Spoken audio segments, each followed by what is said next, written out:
j'ai peur de ne pas réussir à aider mes clients. Est-ce que tu t'es déjà dit cette phrase? Est-ce qu'une fois tu t'es déjà retrouvé dans une situation où tu t'es dit j'ai du mal à vendre, j'ai du mal à proposer mon offre parce que j'ai peur de ne pas réussir à les aider? En général, cette phrase-là, elle vient du syndrome de l'imposteur, elle vient également du syndrome du sauveur, mais surtout, elle vient d'une mauvaise compréhension de ce que c'est vraiment le métier de coach, le métier d'accompagnant et le métier de celui qui aide les autres, ce qu'on appelle aussi les professions du care. Ce que tu dois comprendre avant tout, c'est quelles sont tes obligations, quels sont tes droits et quelles sont les choses qui ne sont pas en ta responsabilité. Il y a plusieurs syndromes qu'on voit régulièrement dans le monde du coaching et je vais t'en parler dans cette vidéo.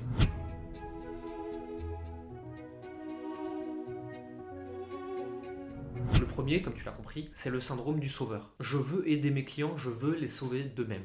On est en plein dans le triangle de Karpman. Le triangle de Karpman, c'est sauveur, bourreau, victime. Si tu veux sauver tes clients, si tu veux prendre la responsabilité de leur réussite, tu te places indéniablement dans un statut qui est au-dessus d'eux et tu les places en victime. C'est-à-dire qu'ils ont besoin que toi, coach, thérapeute, tu viennes les sauver de leur situation, que tu viennes prendre leurs responsabilités et que tu viennes à tout prix les aider. Le problème, c'est que déjà tu les places dans un statut de victime, donc cette personne-là ne peut pas se sortir de là où elle en est. Mais en plus de ça, si tu ne réussis pas, tu vas automatiquement basculer du sauveur au bourreau, et donc en fait tu es le méchant qui n'a pas fait ce qu'il avait dit, qui n'a pas réussi à aider ces personnes. C'est typiquement ce qu'on trouve très régulièrement chez les coachs et les thérapeutes qui veulent aider leurs clients à tout prix et qui ont peur de ne pas réussir. Il faut comprendre que ta responsabilité, c'est de délivrer ta promesse. Délivrer ta promesse, c'est-à-dire c'est développer tous les outils qui sont à ta disposition pour aider cette personne à résoudre ce que tu lui as dit que vous alliez résoudre ensemble. Le coaching, la thérapie, il n'y a pas d'obligation de résultat, il y a une obligation de moyens. Tu vas faire tout ce qui est en ton pouvoir pour.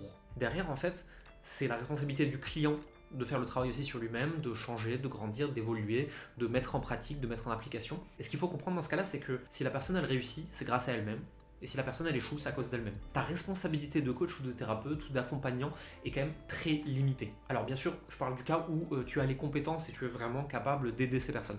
Je parle pas du cas de tous les coachs thérapeutes qui ont absolument zéro compétence et qui se disent je vais vendre du coaching parce que comme ça je vais gagner de l'argent facilement. On parle pas de ces cas-là. Je pars du principe que si tu regardes cette chaîne, c'est que tu as des compétences et que tu veux aider les autres. Si tu n'es pas dans le syndrome du sauveur, il y a une autre chose qui est possible, ce soit le fameux syndrome de l'imposteur. Le syndrome de l'imposteur, c'est d'avoir l'impression qu'on est beaucoup moins compétent que ce qu'on est vraiment, et donc en fait qu'on est un imposteur et que les gens vont s'en rendre compte, qu'ils vont nous démasquer, qu'on peut pas vraiment les aider et qu'on est une mauvaise personne. Alors c'est lié à plusieurs choses. Déjà, la chose la plus simple pour sortir du syndrome de l'imposteur, c'est d'être plus compétent. Point, tout simplement. C'est vraiment le truc le plus bateau. Apprends plus, travaille plus, forme-toi plus, c'est pas forcément des formations diplômantes et des certifications, ça on s'en fiche. Juste en fait, sois vraiment meilleur dans ton métier et tu verras que le syndrome de l'imposteur va partir de lui-même au fur et à mesure que tu vas aider des clients et qu'ils vont avoir des résultats.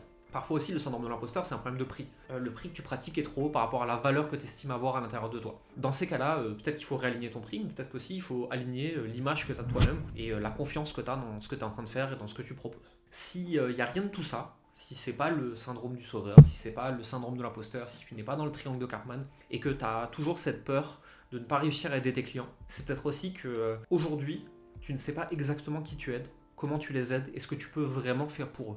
Tu n'as pas expérimenté ce changement avec tes clients et tu n'as pas expérimenté à quel point tu peux les transformer. Peut-être que tu n'as pas les bons outils, peut-être que tu n'as pas la bonne cible, peut-être que tu n'as pas le bon message pour aider ces personnes. Mais globalement, ce que j'ai vu le plus quand tu me dis, et quand quelqu'un me dit j'ai peur de ne pas réussir à aider mes clients, c'est surtout en fait cette peur de l'obligation de résultat. Cette peur de oui mais ils font tous des garanties. Oui mais en fait on fait des garanties dans le marketing. Parce que dans le marketing, je peux très facilement dire si tu appliques à la lettre mon programme, tu vas gagner 10 000 € dans les 2 mois, sinon je te rembourse. C'est ce qu'on fait avec le programme Business Canapé. Mais dans le coaching, le live coaching, chez les thérapeutes, chez l'accompagnement, chez les professions du care, quand tu veux aider les autres humainement, tu ne peux pas t'engager au changement humain. Tu ne connais pas la profondeur des blocages, tu ne sais pas si la personne elle va vraiment se sortir les doigts, tu ne sais pas à quel point elle a envie de changer, à quel point la douleur est importante, tu ne sais pas depuis combien de temps c'est bloqué. Il y a beaucoup de choses qui ne sont pas en ta possession.